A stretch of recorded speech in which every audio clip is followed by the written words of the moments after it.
I get it.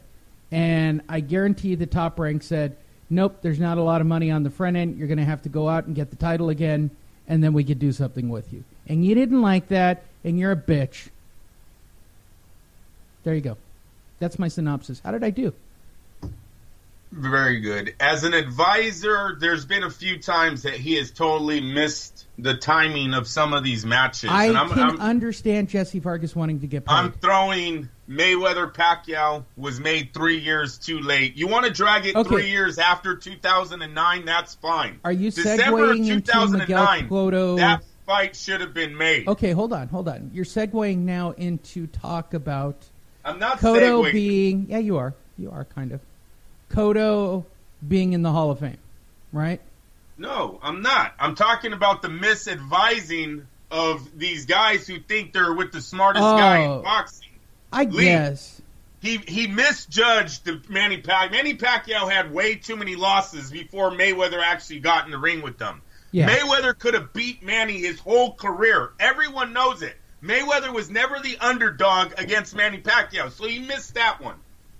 Then that Sergio Martinez-Cotto matchup should have been Floyd's. Floyd should have already been the greatest of all time. I'm telling you right now, people, if Floyd Mayweather moves up to 160 instead of freaking Miguel-Cotto to take on a one-legged, already talking retirement Sergio Martinez. I don't know. Sergio Martinez had a hell... Look, that's a tough... He blew his knee out. Chavez Jr. I get that. I get that. Ruined him. Lee, in like the first 20 seconds of his next fight, his knee blows out again. He's limping around everywhere. Mayweather would have crushed Sergio Martinez. Bad judgment, like the advising. Mayweather, I know he is who he thinks he is already, but that Martinez fight, that Pacquiao fight 3 years too late, I'm telling you, hurts his legacy. All right. But go ahead. Now let's segue into Cotto. Let's get back to Cotto. Yep. And the discussion of Cotto. Is Cotto destined for the Hall of Fame? Pretty much they put everybody in the Hall of Fame, so everybody calm down. He's going to get in. Right, that's true. Anyway, they put in, all you got to be is a boxer who had a couple of titles. Lee might get into, no, I'm just kidding.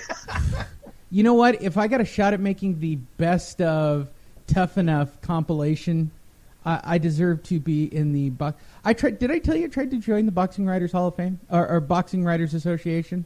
Oh yeah, what happened? I don't write anything. Apparently, broadcasting is not writing. Oh yeah, true. Nobody reads anymore, Andrew.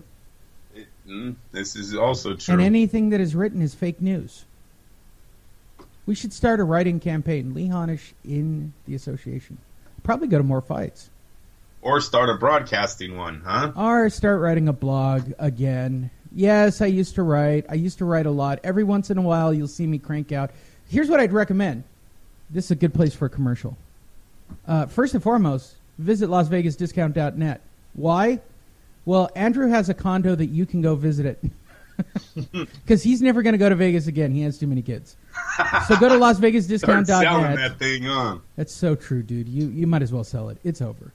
LasVegasDiscount.net.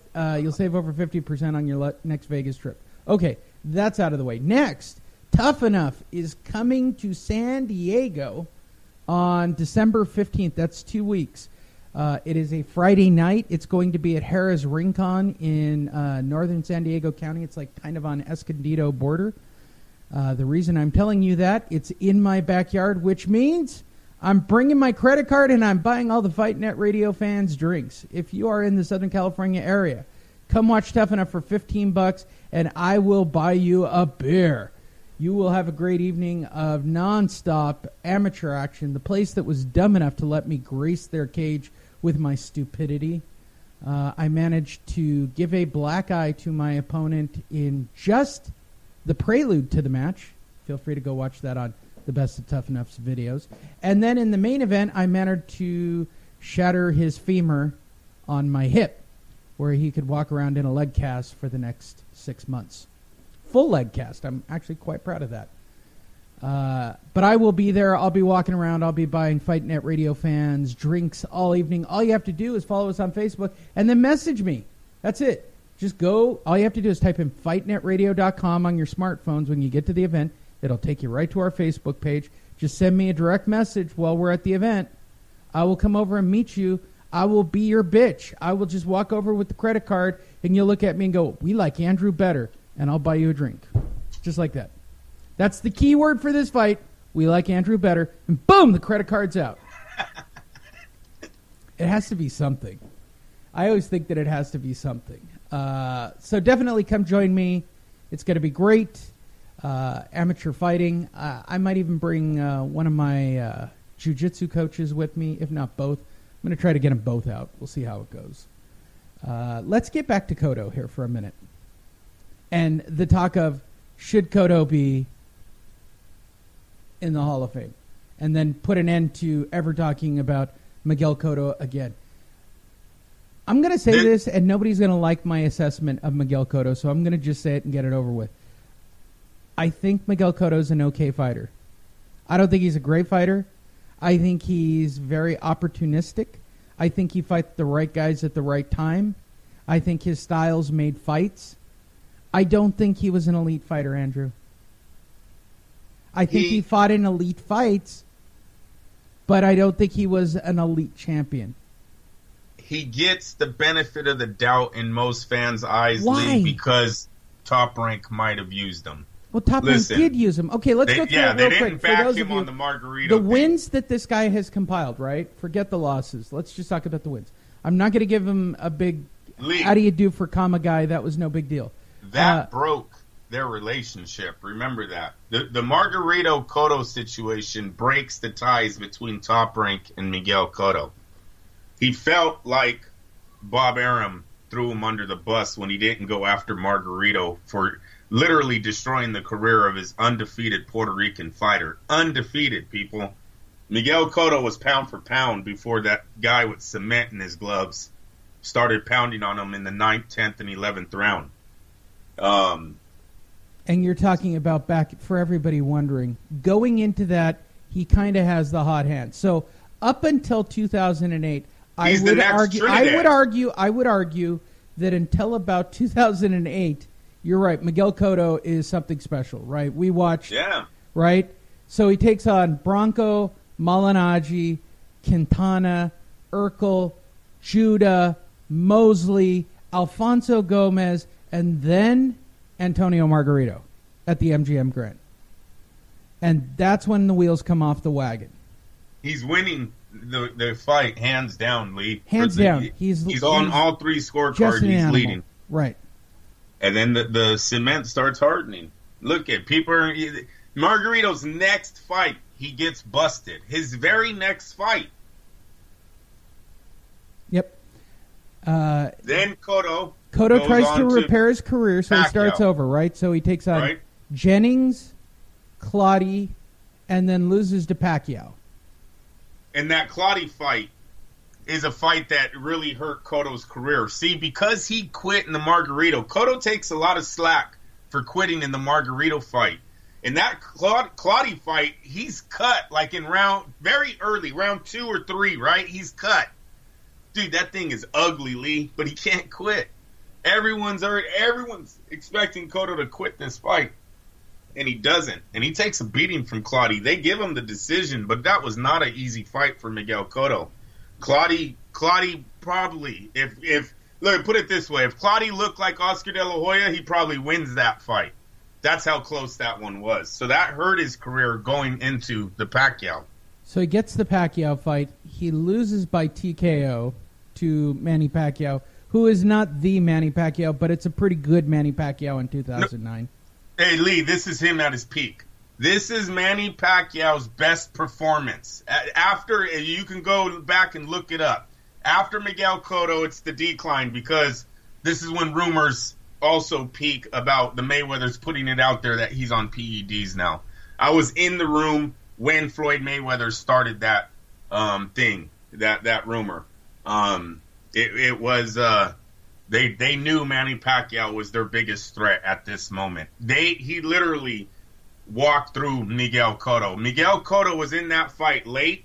Meaning he survived, but he's knocked down early, and he never really reestablishes a lead during the fight. He's basically just hanging in there until Manny wears him down, and they save him in the final rounds. Which takes us into his next fight, Yuri Foreman at Yankem Stadium. Big fight. This is the ref. This is the ref. Who is it? McCarthy Jr.? Is that who's refereeing this one? Arthur McCanty. Yeah.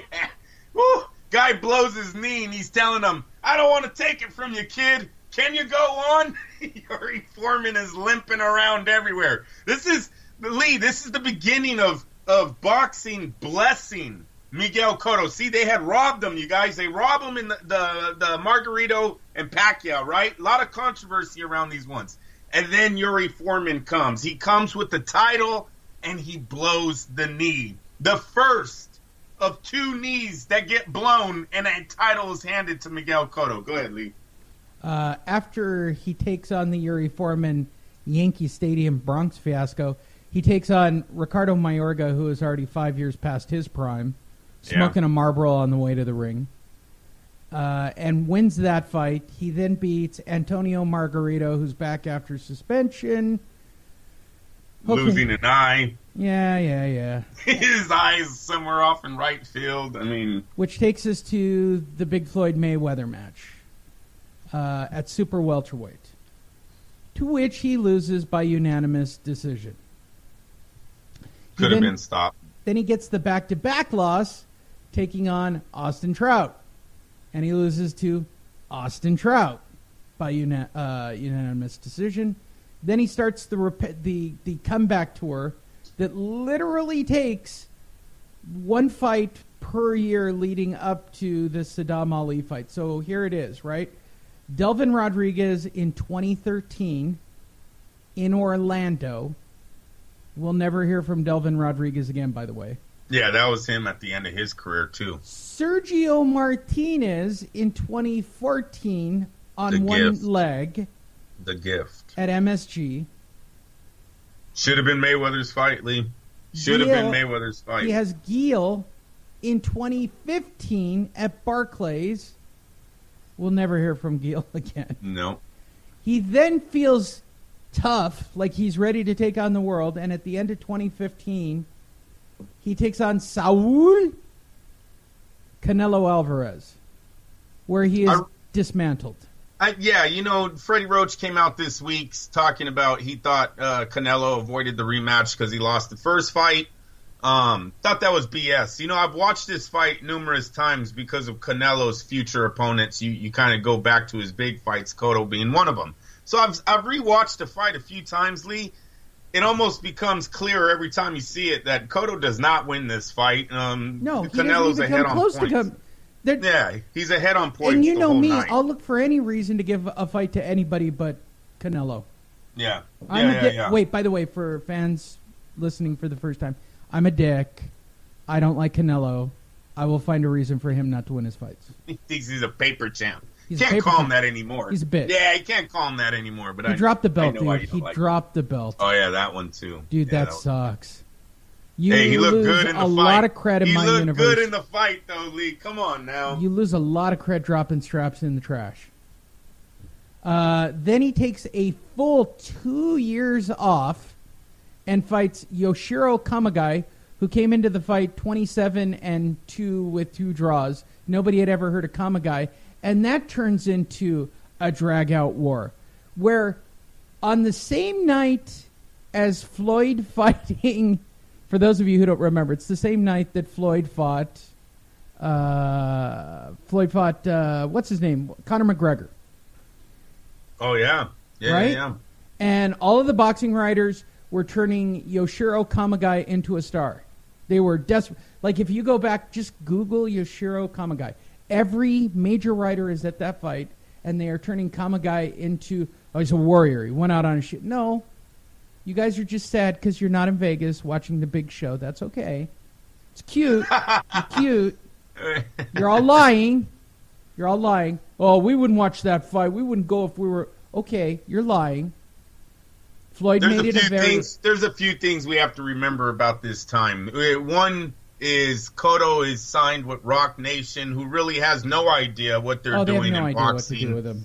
They had Cotto fighting at like fucking $16 million